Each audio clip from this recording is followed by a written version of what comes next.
Hello, welcome to our True Crime Quilt Guild. I'm Lori Hellis, your host and your teacher for this project.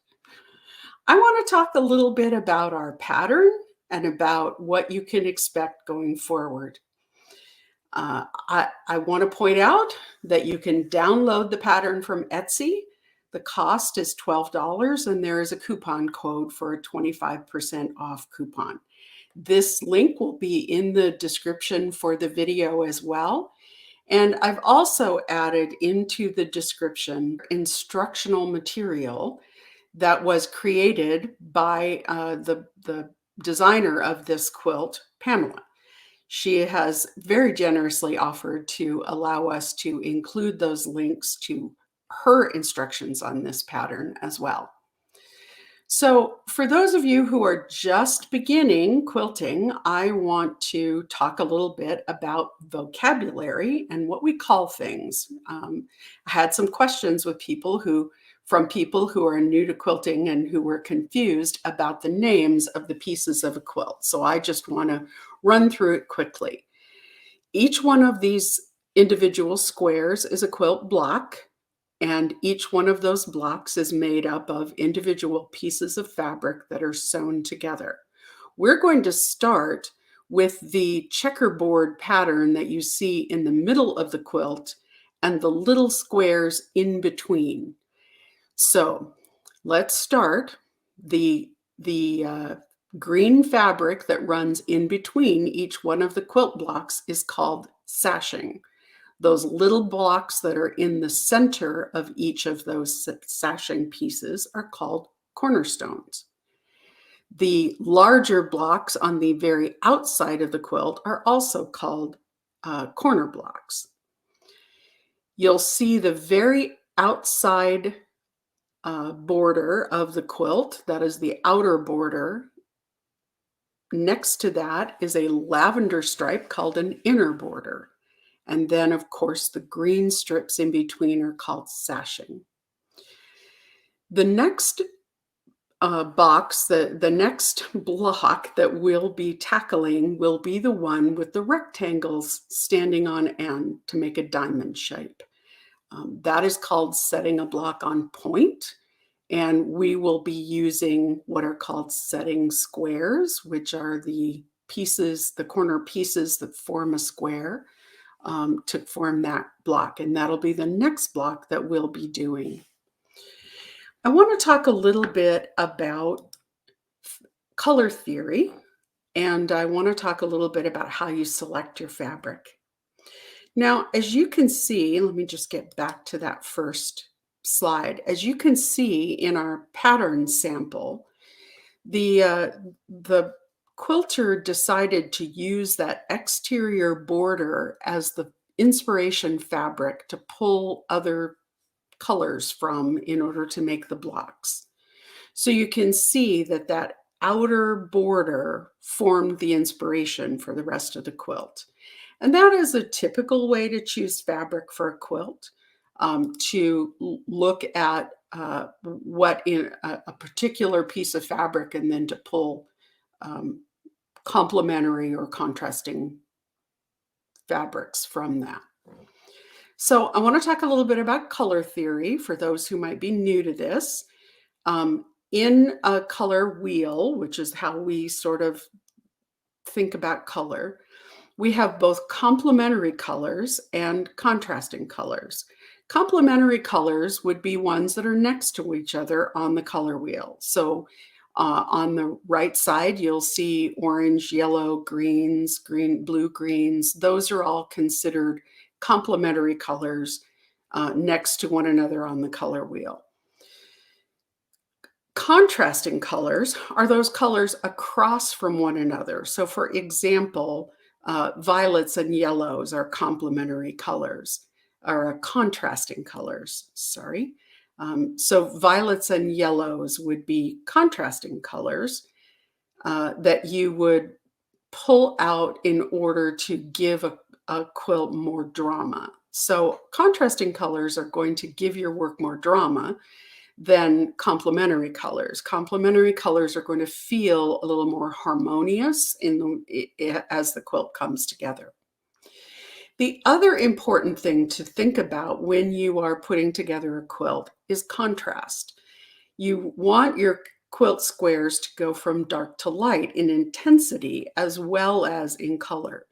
So you want options for dark and light colors to be able to give your quilt additional contrast. So not only do you want to use contrasting colors, but you likely want to use contrasting intensities in your quilt. These are the fabrics that I've picked out to do our True Crime Quilt Guild quilt. I picked them because they sort of mimic our theme that's in the True Crime Wednesday recordings. And I picked out the yellow and red to be some pops of color along with our essentially black and white quilt. That's not necessarily typical. And as you can see in the original quilt, there are many different contrasting and complementary colors. So the quilter here has used lavenders and purples in varying intensities, and then has used a contrasting green in order to give the...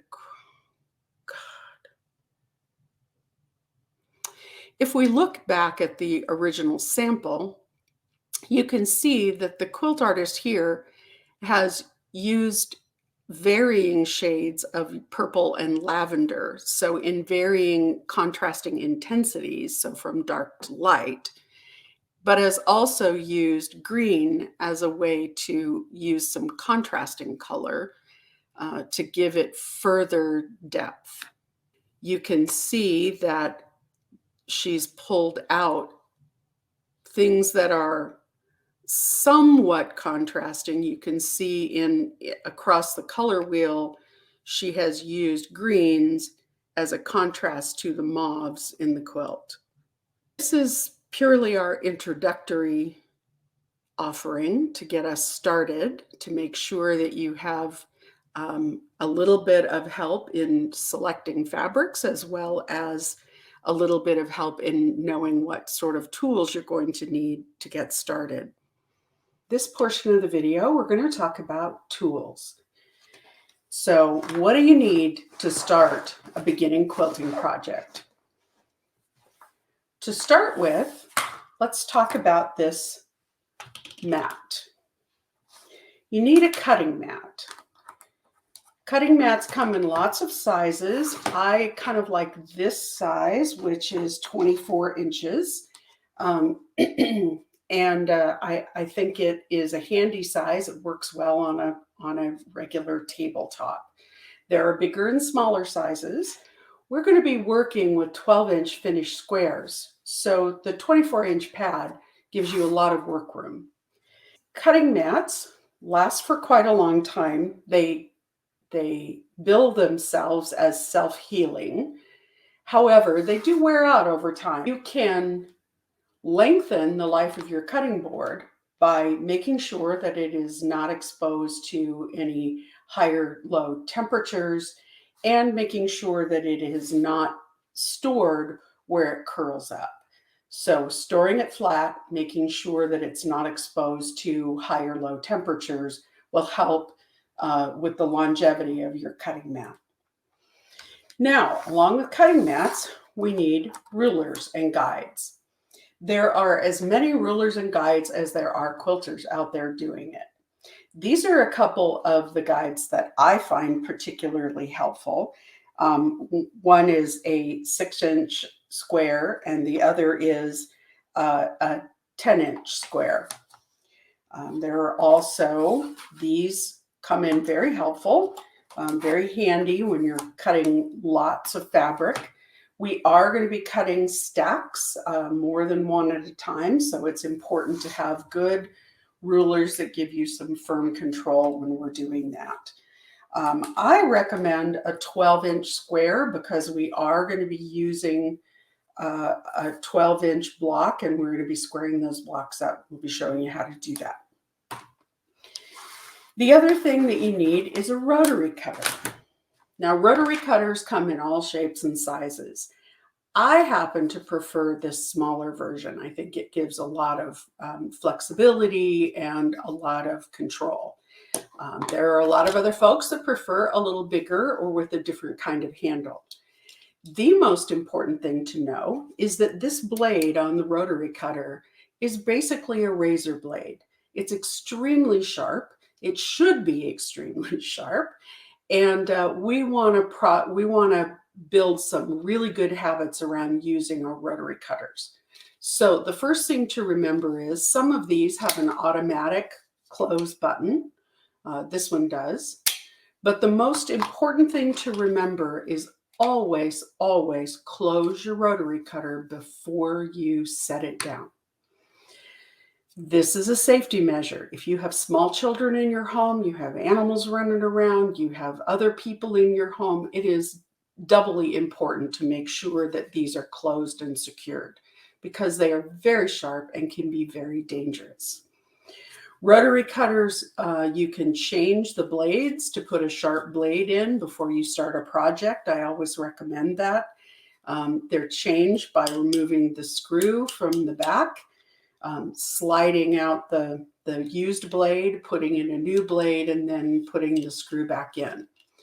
When you dispose of rotary cutter blades, you should always dispose of them safely.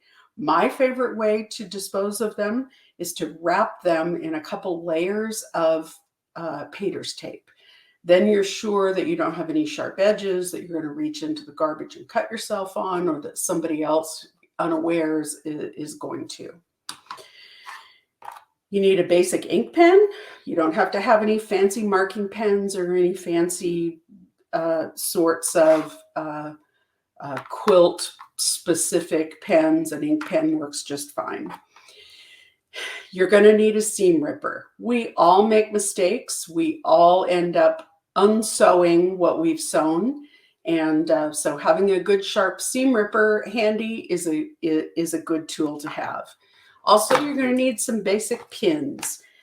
Pins with heads are easiest to handle when you're quilting and easiest to be able to get a hold of and pull as you're sewing.